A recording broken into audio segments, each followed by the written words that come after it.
90後環遊世界。歡迎翻到呢個90後環遊世界嘅節目啦。咁我哋啱先都提到珍惜友誼，咁接下來我哋就會分享翻一啲深刻嘅事同埋人。咁提到我嘅話呢，其實我最深刻嘅事唔係一啲開心事咯，係反而係一啲俾人排擠嘅事咧，即係校園欺凌㗎啦，去到咁。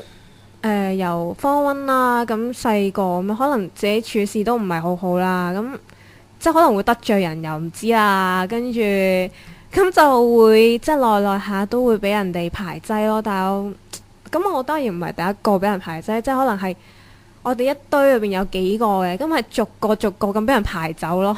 明白，即係好似幾奇怪下淘汰賽咁樣，呢個贏咗留低咁樣嗰啲啊。係啊，就係類似嗰種，跟住。都幾無奈下，即係因為都係得翻自己一個咁。跟住咁慢慢俾人排擠嗰啲，咪即係越嚟越多咁樣，會唔會一齊翻咁樣？真係會啦。排擠嗰班成日 friend 咗，係然後排擠你嗰班就繼續 friend 落去，即係可能佢哋每排一個出嚟嘅時候，就加入你哋嘅新圈子度。係而家嘅情況真係咁樣，咁就可能排下，即係得翻一個咁樣，都係咯。喂，其實我覺得排斥人嗰個好慘嘅，我當佢由10個排到9個，慢慢排到2個嘅時候，佢再排多一個嘅時候，佢真係火一花個窿喎。唔係可能係咯，我都冇辦法嘅。咁其實排擠呢樣嘢呢，其實喺學校嚟講，其實都好常見嘅。阿莫，咁你有冇啲咁嘅事發生？咁因為我覺得排斥呢樣嘢呢，就排擠啦，就係咯嗰啲咯，係就好常見，因為可能我哋年青人啦，青春期意見不合好正常。當你唔係跟主流意見嘅時候，佢哋就會覺得你異類啊，甚至覺得。你黐線㗎，咁樣諗嘢嘅咁樣啦。咁我哋學校就曾經有位同學啦，佢就可能精神上有少少緊張啦，好容易就躁狂症咁樣類似。躁狂啊，或者想情緒嘅問題，情緒起伏好大啊，可能佢想引你注意啦。明白。咁其實但係佢份人就比較即係叫做黐 friend，但係即係就算唔熟，咁你可能傾兩句啦。咁有時佢講啲嘢真係好唔想理佢嘅時候，就衍生咗有一班人認為唔理佢就係最好嘅方式。點知佢就當時唔知好笑定好喊啦，咁佢就攞把膠間尺出嚟就話：你哋唔好唔理我啦，再唔理我自殺㗎。膠間尺，但係佢就用緊膠間尺啦。但係我知道係好無稽，但係。即係而家諗翻起，可能覺得其實佢都係想引我哋注意啫。膠間尺呢個係比較問題係唔係去到精神噶咯，係去到智商有少少。即係我覺得咁你冇理由都即係冇理由排斥佢嘅。明白嘅，明白嘅。我覺得就即係而家諗翻起就覺得其實當時可能同佢傾兩句嘅話，都唔會咁激動。但係其實啱啱講起情緒暴躁嘅話，我試過有一樣嘢好深刻，我真係好記得，仲笑咗好耐，而家我仲笑緊佢。咁你講出嚟分享下，我哋笑下。當時就即係我哋好興喺櫃桶放書啊，放咗勁多嘢噶嘛。咁咧就有個男仔翻到班房，就發現自己啲書俾人喐過喎。咁咧佢就發脾氣啦，就喺班房度打邊個喐我張台啊，邊個搞我啲書啊。唔緊要，到最後佢反台，因為冇人理佢啊。佢反。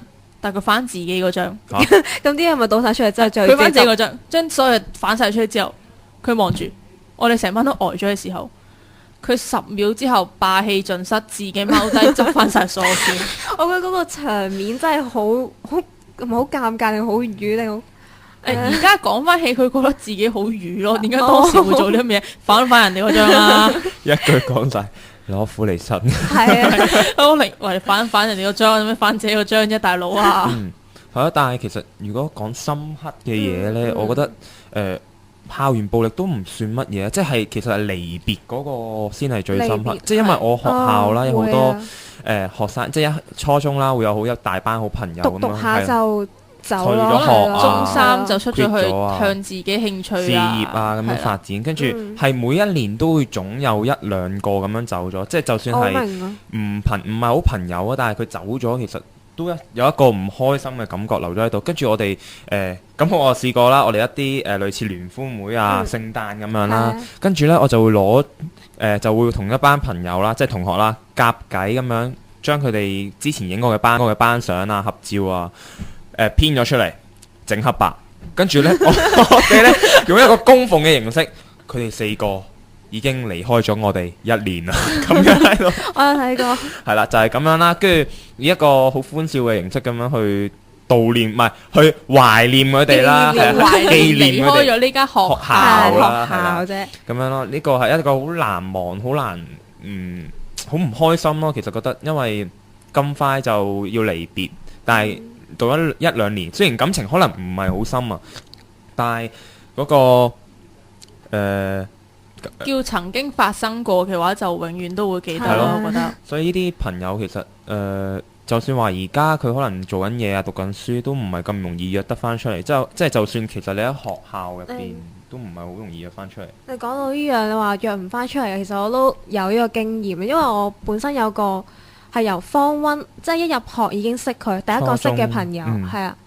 咁佢其實佢都 feel 到佢唔中意讀書嘅，因為即係佢想讀啦，但係讀唔到嚟啊，或者一唔識就瞓覺咁樣。係啊，就係咁嘅情況。跟住就成日都唔翻學，就話病。咁即係同我哋咁樣嘅解釋都係話病。跟住其實都幾唔開心我哋，因為我哋身為朋友啦，睇住佢咁樣自己喺度整沉自己啊，打沉晒自己。即係都唔算，但係就唔係好開心。佢同我哋都講大話咯。就話佢病咯，即係其實冇咁多病嘅佢。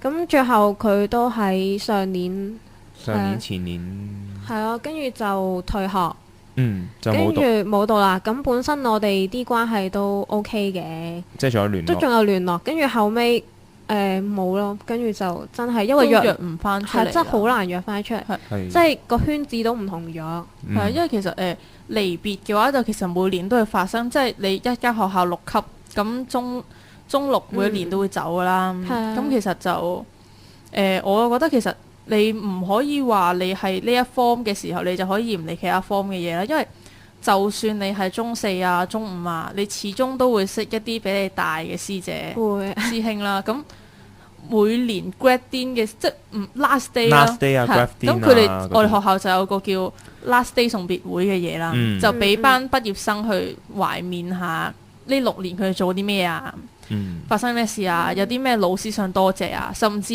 佢哋會好好心機咁將呢6年嘅生活片段啊，即係剪咗一段短片，咁就 show 俾人睇。咁其實每年到呢啲咁嘅時刻呢，除咗佢哋個方人會喊之外，佢哋下邊嗰幾方都會喊，因為太感動啦。因為其實高中嗰3年級嘅話，其實呢3年嘅人係好 close 㗎，因為社務啦、學生會啦，會有唔同嘅人組成，所以當一個扣一個嘅時候，當離別嘅時候，其實唔止嗰一級嘅人傷感咯。我覺得係會聯繫到學校唔同嘅人啊，咁樣咯。就其實我哋中6畢業啦，唔係我哋中6畢業，我哋學校嗰屆嘅中6，即係今屆中6級係啦。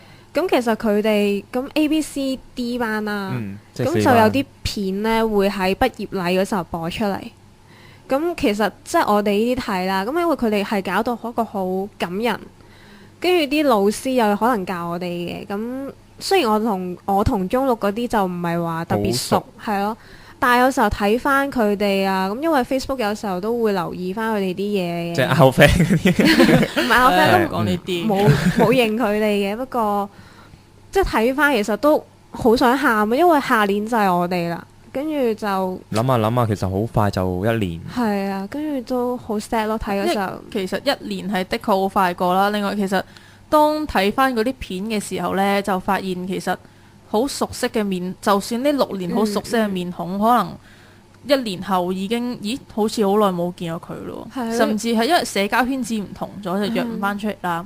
咁當你睇翻以前嘅相嘅時候，就會發現其實呢啲笑得咁開心嘅樣呢，係好難再喺中學畢業之後出現㗎啦。因為中學叫做我哋最無憂無慮嘅時間咯。係，除咗功課之後，其實真係冇咩可以煩嘅。明白。因為同埋我覺得一班真正嘅好朋友，就算冇聯絡一兩個月，但係再聚埋嘅時候，都依然會有話題，係同埋好自然係嗰種感覺，即係唔會覺得我冇見你一兩個月，其實可能我哋就係冇見一兩日咁樣啦，即係好自然嘅會繼續傾啊，喂，即係可能喂咁我呢排點啊咁樣啦，咁我覺得一班最好嘅朋友唔係喺你最開心嘅時候出現嘅咯。即係你記得最深嘅朋友係喺你最唔開心嘅時間，佢哋依然都喺你身邊陪住你，呢班就係真正最好嘅朋友咯。我覺得我其實都幾開心嘅。咁而家即係唔係好開心，講到呢度咁唔開心，你好開心。唔係我嘅意思係，即係揾到一班即係可以陪住你嘅朋友。咁呢個因為即係唔係即係個個都可以揾到㗎。明白。始終係。即係道不同不相為謀，總有呢啲係唔啱傾嘅人。咁喺呢個圈子入邊揾到，真係要好珍惜咯。因為其實即係好似而家我咁樣啦，即係之前就好似好多朋友啦，即係初中嗰陣時，而家冇嘅，冇乜㗎啦都。即係因為初中嗰陣時係即係我啱啱講啦，佢哋係咁離校啊，去揾自己各奔前程咁樣。但係即係而家走得越嚟越多，咁可能。即將喺我而家呢一屆咁樣讀緊嘅同學好 friend 嗰啲都有可能會走啦，但係跟住其他班嗰啲就大家又唔係好啱冇啱係啦，相處唔嚟，有啲誤會咁可能，跟住就會越嚟越少，咁得返自己一個咁樣。因為我份人就比較大情大性嘅，好容易就表達到自己出嚟啦，跟住就會好唔係咁知自己可以做啲咩咯，因為跟住就會越嚟越收埋自己咯。即係而家其實都係會越嚟越有呢個現象咁樣出現，就會覺得係點樣呢？係自己搞到咁樣啦，定係乜嘢咯？所以就會令到自己唔開心。咁其實我覺得有時呢，即係你可能覺得你咁樣諗，我覺得太負面啦。即係你會大情大性咁去表達自己啦，但係可能有啲人好 buy 你呢一套，但係都可能有人覺得你咁大情大性嘅時候，喂，你係咪扮出嚟嘅咋咁樣啦？但係我覺得。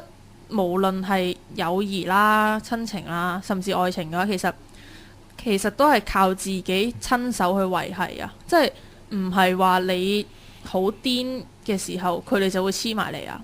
即係可能會係靠，即係可能我哋一個禮拜冇傾偈啦，你會唔會去主動揾佢？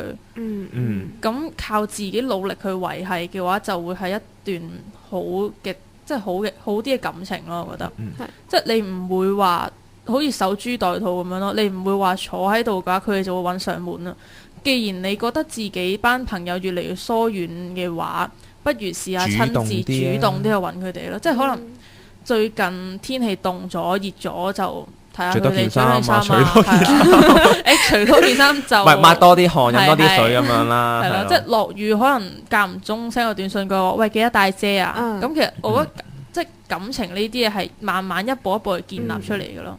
同埋其實即係我同細 B 同校啦，咁其實我同佢相處咗都5年，咁我覺得佢份人就係即係好癲嘅、傻嘅、白痴嘅，都有啲嘢。係嘅，一堆負面嘅形容詞掉過佢度就啱噶啦。跟住同就係其實最明顯就係會比較自信啦，即係可能佢自信去表達到自己嘅意見，但係因為太過自信，啲人會覺得太過自大，係可能自負，啲人會覺得。咁其實我覺得每個人性格有優點有缺點，即係可能你有啲缺點，唔係人哋有啲缺點你接受唔到啦。咁但係其實我覺得包容下都 OK 嘅，因為最緊要係大家相處之間嗰個，即係有關心對方啊，有呢個。即係點講？因為其實人同人，即係我明嘅，即係人同人呢有唔同性格啦，但係唔可以磨合晒咁多個人，唔可以磨合晒。但係當你真係去包容嘅時，包容體諒嘅時候，就會比較好相處咯。即係唔可以話喂，佢成日都咁，我哋好難相處嘅喎。不如試下換轉個角度，企喺佢嗰邊諗下，其實點解佢會咁樣咯？所以就其實呢啲冇得講嘅，即係因為。唔係每一個人都係一粒一冚咁樣可以吸埋一齊嘅，即係好似 LEGO 咁樣咯。你就算揼埋咗一堆係一條咁樣，但係其實總會有一粒係突咗出嚟。係，但係嗰一粒嘅話，當我哋係真心去包容啊、維繫嘅話，其實根本唔算啲乜嘢。明白嘅。好，不如我哋轉個話題。而家呢個氣氛咧好好凝感性重，啊我哋太感性，好似阿芒你啱啱講嘢都有啲口震咁樣咧。不如我哋講翻中學時期我哋太兜得太怪啦個圈，係啦，所以不如我哋講下一啲開心啲嘅嘢啦。開心啲嘅話，其實我就叫啱啱中六畢業啦，放榜就放完啦。咁咧我就諗起其實可能唔同學校 last day 嘅時候都有唔同習俗啊，即係可能一習俗就係一齊留到8點，或者甚至通宵學校嘅，喺學校我唔知啦。咁但係咧我哋學校就好興玩水戰。即係一人一畢業嗰班咁玩嘅，我知啦，就一人一把水槍，就追住即係 last day 嗰日，last day 嗰日就追住，因為 last day 之後我唔會翻嚟，你捉我唔到啊嘛。咁啊，一人一把水槍去追咯。咁啊，我依稀記得你講過俾我聽，你 last day 嗰日係攞水桶喎，水桶啫。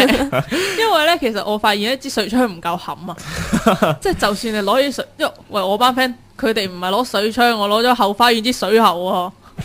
即係人哋後花園攞嚟淋校工攞嚟淋花嘅水喉嚟攞嚟噴人，咁我啲水槍點夠你冚啊？到最後我就決定揾個地方匿埋，裝咗桶水，有人行過，兜頭淋落去。神奇地，咁應該大家都應該有帶衣服去跟，係咁一定有嘅，但係冇嘢，即係預咗啦。但係已經準備咗噶啦，係嘛？記得有位同學就未玩之前同我哋講：喂，大佬冇玩咁癲，唔記得帶底衫，唔記得帶底褲。咁呢個一定要更加去攻擊佢。通常嗰啲都係受害者嚟嘅，就揾幾個人撳住佢，跟住我就一桶一桶上去。同沖涼都冇咩分別㗎啦。呢啲就係好朋友啦。甚至我係喺呢個，因為我哋學校咧操場上面有條樓梯咁，俾我行上禮堂啦。咁嗰條樓梯其實係露天樓梯，即係其實你可以上面倒入嚟。我就匿咗喺上邊，拎住桶水等人行過。我哋條樓梯就好少人行，即係就好似嗰條樓梯其實我哋唔開嘅。係水上樂園咧，啲大水桶啊，明白。睇長隆嗰邊係嘛？即係長隆水上樂園嗰啲大水桶咧，夠咁上下時間就入唔落嚟，但係我係咁上下有人我就淋咯。總之有人一定要係攻擊㗎啦，因為嗰日係你最後唔好話最後嘅，可能係讀書時期即係嘅你唔會再揾到一個空間可以容許到你一班人喺度玩倒水，即係你試下喺條街度倒啊！咩潑水節泰國啊？係咪泰國嗰啲玩到咁樣嘅話，或者係可能真係要去到海洋公園下水禮，你先至可以再班人玩水。但係即係點解你會覺得玩水係最開心？係可能我覺得啦，每個人呢喺人面前都有個形象啊，即係覺得。我個頭塌咗唔可以見人，我病唔可以見人。但係當你去玩水嘅時候，你係已經冇呢個形象。大家都用最真嗰下去。女仔已經唔顧儀態，女仔都唔顧儀態，可能全身濕咗，見到第二個女仔 friend 未濕呢，衝埋去攬啊！一攬嗰個又濕埋，咁即係逼住一齊玩啦。咁我覺得會係用呢個最真嘅形象示人嘅時候，其實可能咁樣係玩得最開心，同埋笑得最燦爛嘅時光。不過其實呢啲情況。我最驚就係有啲即係可能有啲係特別攰嘅，跟住就話唔好啦，唔好啊，唔好啊！但係當佢唔好嘅時候，其實已經俾人淋濕咗。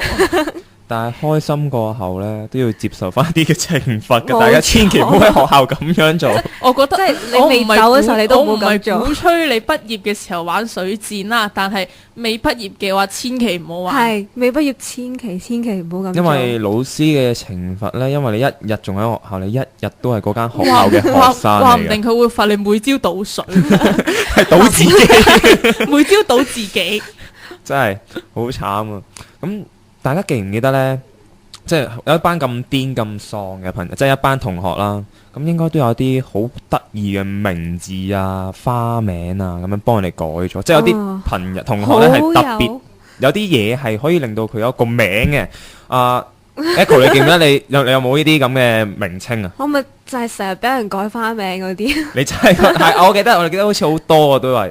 我記得有兩個，我就記得兩個係啦，都係動物嚟嘅。佢唔知點解我哋班好多動物㗎，即係佢就俾人改倉鼠啦，因為個樣真係即係嗰兩隻牙咧望住喺度咁樣，跟住好無辜啊！成日喺度諗緊嘢啊！可能聽眾就未必睇到佢個係啦樣，但係可以自己幻想下有隻倉鼠嘅人攞住粒種子喺度咬，向日葵種子，向日葵種子喺度咬就嗰刻，好似佢而家咁樣啦，攞住隻手指喺度係啊喺度咬嗰啲指甲，就係咁樣。仲有一隻就係章魚啊，因為其實呢個只好無辜嘅係好名嚟嘅無辜嘅名嚟㗎，係因為我之前個英文名名，叫 Jenny，嗯，所以咧就叫咗 Jenny 唔係應該水母咩？唔知啊，但係啲人就改咗佢章魚咁樣。其實可能其實嗰個就係細 B 啦。唔係邊係我啊？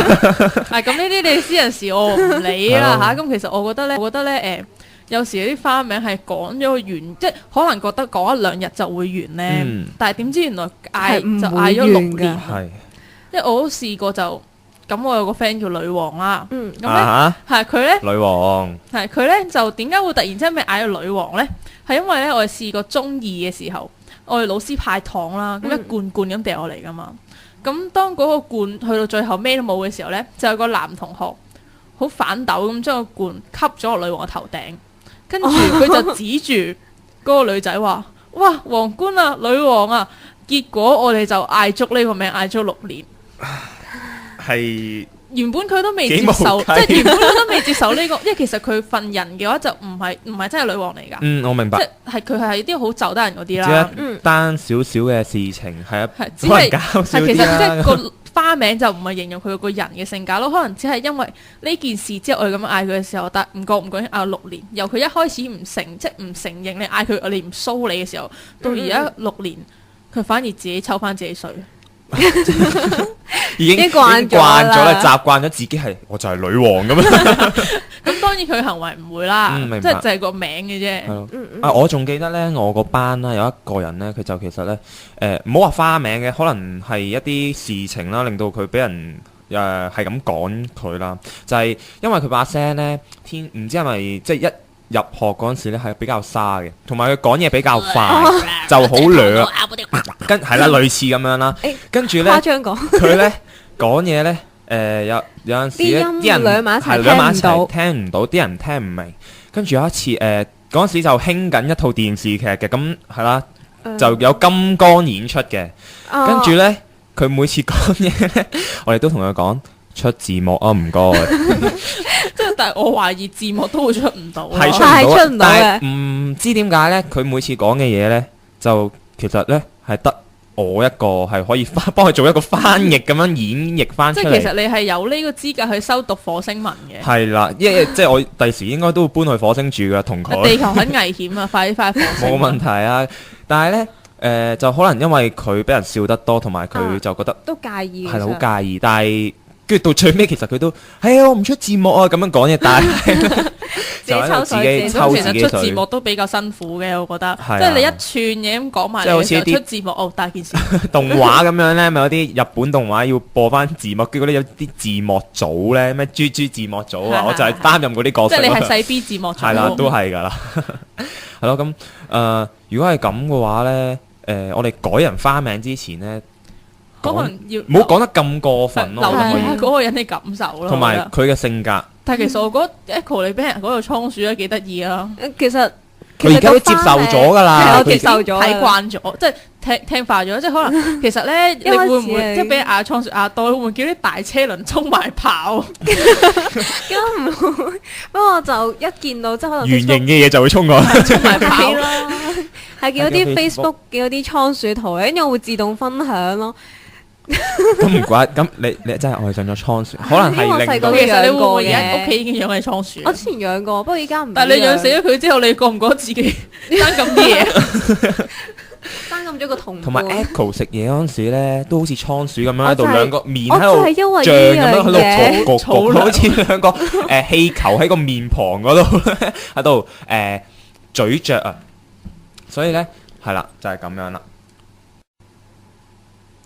咁其實咧，你哋兩個同校嘅話都發生咗好多趣事啦。咁可能有啲我唔知啦，因為其實我哋唔同學校啦。不過我覺得就算我哋同唔同學校嚟唔嚟自同一間學校都好，其實咧我哋喺中學發生過嘅事啦，遇到嘅人都要珍惜。因為其實中學嘅話，我哋會遇到朋友嘅友情啦，甚至會喺中學時期同人拍拖啦，咁遇到一啲可能好刻骨銘心嘅愛情，但係呢一啲嘢係過咗就會再次，即係過咗就唔會攞得翻啦。咁所以我覺得我哋喺無論係唔係喺中學，都應該要珍惜眼前人，珍惜我哋所擁有嘅一切咯。咦，我哋咪完㗎啦？唔係講到呢度，大家可能以為我哋已經完啦，但係其實呢，我哋仲有啲嘢係未講嘅。不如我哋陣間第4節翻嚟，你繼續收聽啦。千祈唔好以為有3個人喺度發癲喺度，唔知講啲乜嘢。第4節仲有一啲更加重要嘅要聽。綠創意健康店係一間最多元化選擇嘅健康店，提供2000多種不同種類嘅健康食品同飲品、環保家居及個人用品、健康產品、營養補充劑、一系列健康書籍等等。我哋有2間分店，分別喺銅鑼灣同埋中環，電話28824848，網址3W.healthshop.com.hk。